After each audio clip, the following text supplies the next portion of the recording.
नमस्ते प्यारे बच्चों, अब हम जानेंगे आधुनिक आवर्त सारणी। इससे पहले हमने जाना था मेंडलीव आवर्त सारणी। अब देखिए, सन 1913 में हेनरी मोजले ने बताया कि तत्व के परमाणु द्रव्यमान की तुलना में परमाणु संख्या अधिक आधारभूत गुणधर्म है। इसी आधार पर उन्होंने मेंडलीव की आवर्त सारणी में परिवर्तन कर आधुनिक आवर्त सारणी बनाई। इससे पहले हमने मेंडलीव की आवर्त सारणी पढ़ी थी। मेंडलीव की आवर्त सारणी में परमाणु द्रव्यमान आधारभूत गुणधर्म था, लेकिन हेनरी मोजले ने उसमें परिवर्तन किया और परमाणु द्रव्यमान जगह परमाणु संख्या यानी परमाणु क्रमांक को आधारभूत गुणधर्म बताया। आधुनिक आवर्त सारणी का नियम है, तत्वों के गुणधर्म उनकी परमाणु संख्या या परमाणु क्रमांक के आवर्त फलन होते हैं। या तो परमाणु संख्या या परमाणु क्रमांक, आपको एक ही लेना है। तो आधुनिक आवर्त सारणी का चाहे सिद्धांत कहें चाहे नियम कहें, तो यही है कि तत्वों के गुणधर्म उनके परमाणु क्रमांक का आवर्त फलन होते हैं। तो मेंडलीव की आवर्त सारणी परमाणु द्रव्यमान पर केंद्रित थी और आधुनिक आवर्त सारणी परमाणु क्रमांक पर।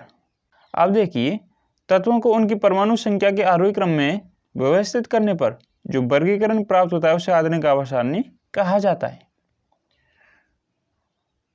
मेंडलीव की आवर्त सारणी में परमाणु द्रव्यमान को रखा गया, तो परमाणु द्रव्यमान के आरोही क्रम में रखा यानी बढ़ते हुए क्रम में। लेकिन आधुनिक आवर्त सारणी में तत्वों को उनकी परमाणु संख्या यानी परमाणु क्रमांक के आरोही क्रम में व्यवस्थित किया और ऐसा करने पर जो वर्गीकरण प्राप्त हुआ उसे आधुनिक आवर्त सारणी कहा। तो आधुनिक आवर्त सारणी किसने बनाई? हेनरी मोजले ने। और कब? 1913 में।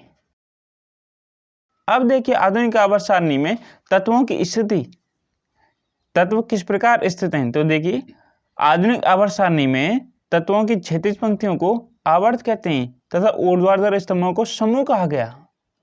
जो आधुनिक आवर्त सारणी है और जो मेंडलीव की आवर्त सारणी है, दोनों में तत्वों की क्षैतिज पंक्तियों को आवर्त कहा गया। इस प्रकार की ये पंक्तियां क्षैतिज हैं और ऊपर से नीचे यानी ऊर्ध्वाधर स्तंभों को समूह कहा गया। ये स्तंभ है और ये पंक्तियां हैं जिन्हें आवर्त कहेंगे। आधुनिक आवर्त सारणी के दीर्घ रूप में 7 आवर्त हैं तथा 18 समूह हैं, यानी 7 तो क्षैतिज पंक्तियां हैं, 18 ऊर्ध्वाधर स्तंभ हैं। तो आपको ये याद रखना है कि आधुनिक आवर्त सारणी में कितने आवर्त हैं और कितने समूह हैं यानी स्तंभ हैं। प्रत्येक आवर्त में क्रमागत परमाणु होते हैं। अब आवर्त के बारे में जान लें थोड़ा सा, कि जो प्रत्येक आवर्त है इसमें क्रमागत परमाणु होते हैं, यानी क्रम से चलने पर परमाणु संख्या बढ़ रही है। पहले आवर्त में 2 तत्व हैं, इसे अतिलघु आवर्त कहते हैं क्योंकि 7 आवर्त हैं, ध्यान रखना। दूसरे व तीसरे आवर्त में 8 तत्व हैं, इन्हें लघु आवर्त कहते हैं। चौथे व 5वें आवर्त में 18 तत्व हैं तथा इन्हें दीर्घ आवर्त कहते हैं। छठे आवर्त में 32 तत्व हैं, इसे अति दीर्घ आवर्त कहते हैं। 7वें आवर्त में शेष तत्व हैं तथा यह अपूर्ण है। अब जितने भी नए तत्व खोजे जाएंगे या जितने भी और नए तत्व आएंगे उनको इसमें रखा जाएगा। ये अपूर्ण है, अभी पूर्ण नहीं भरा है, तो इसकी संख्या अभी ज्ञात नहीं है, निश्चित नहीं है। तो पहले आवर्त में 2 तत्व हैं, इसे अतिलघु आवर्त कहेंगे। दूसरे व तीसरे आवर्त में 8 तत्व हैं, इन्हें लघु आवर्त कहेंगे। चौथे और 5वें में 18 तत्व हैं, इन्हें दीर्घ आवर्त कहेंगे। छठे आवर्त में 32 तत्व हैं, इसे अति दीर्घ आवर्त कहेंगे। और 7वां आवर्त अभी अपूर्ण है, इसमें शेष तत्व हैं जितने भी बच रहे हैं। अब देखिए, समूह में हमने अभी आवर्त के बारे में जाना थोड़ा सा, अब संक्षिप्त में ही समूह के बारे में जानेंगे।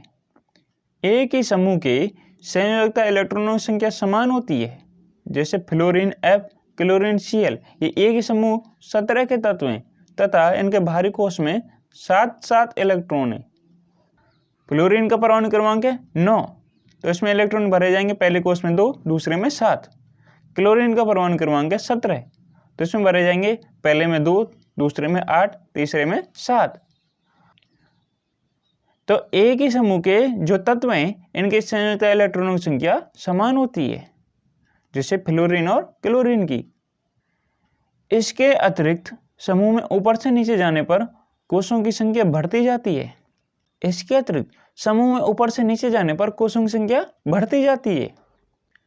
हाइड्रोजन को समूह 1 या 17 किसी में भी रखा जा सकता है। ये हाइड्रोजन की विशेषता है, क्योंकि हाइड्रोजन के क्षार धातुओं और हैलोजन दोनों से गुणधर्मों में समानता दर्शाता है, इसलिए हाइड्रोजन को समूह 1 या समूह 17 किसी में रखा जा सकता है।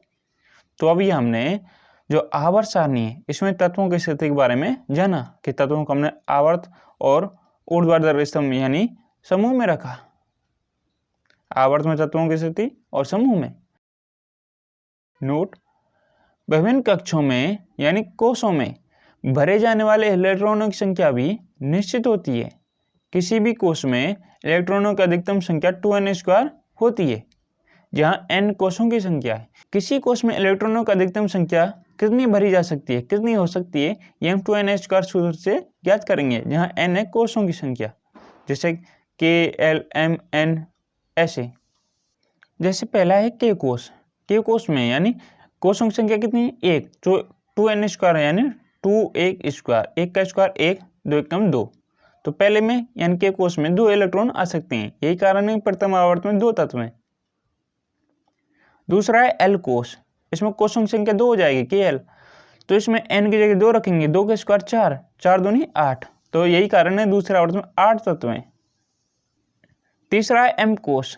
m कोष यानी KLM, 3 कोष हो गए, n बराबर 3, तो 3 के स्क्वायर 9, 9 दूनी 18, तो तीसरे आवर्त में भी 8 तत्व हैं। क्योंकि भारी कोष में 8 से अधिक इलेक्ट्रॉन नहीं हो सकते, इसलिए तो अभी तक हमने जाना आधुनिक आवर्त सारणी हेनरी मोजले ने बनाई और इसका सिद्धांत और आवर्त सारणी में तत्वों की स्थिति, आवर्त और समूह। इससे अगली वीडियो में जानेंगे आधुनिक आवर्त सारणी की प्रवृत्ति के बारे में, तो उस वीडियो को भी जरूर देखें। अगर आप इस चैनल पर पहली बार आए तो इस चैनल को तुरंत सब्सक्राइब करें, उस वीडियो को लाइक करें और इस चैनल को अपने दोस्तों के साथ जरूर शेयर करें। तो बच्चों मिलते हैं इस अगली वीडियो में। जय हिंद, जय भारत।